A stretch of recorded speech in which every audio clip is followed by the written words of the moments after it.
Pinasok mo pa ko sa construction. Tapos 4th floor agad ang buhos ta niya, aray ko.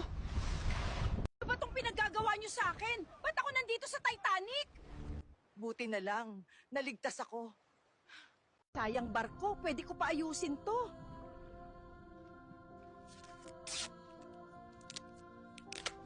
Mga anak, Luko, dito ako ngayon sa Grand Staircase.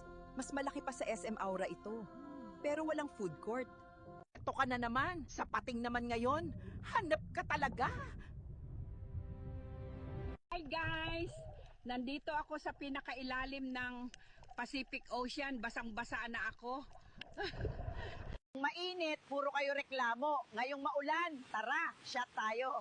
Bigyan na ba kayo ng 80,000 pesos? Ang bantot naman dito. Natural, malapit ilong mo sa bibig mo. Uy, Aling Aida, nandito ka din pala. Alam mo yung sa 80,000 pesos? Oo, sinabi sa akin. Nandito ako sa loob ng Mayon Volcano. Medyo maiinit pala dito, no? Umorder ako ng Lapnos ang bibig drink. Sarap na.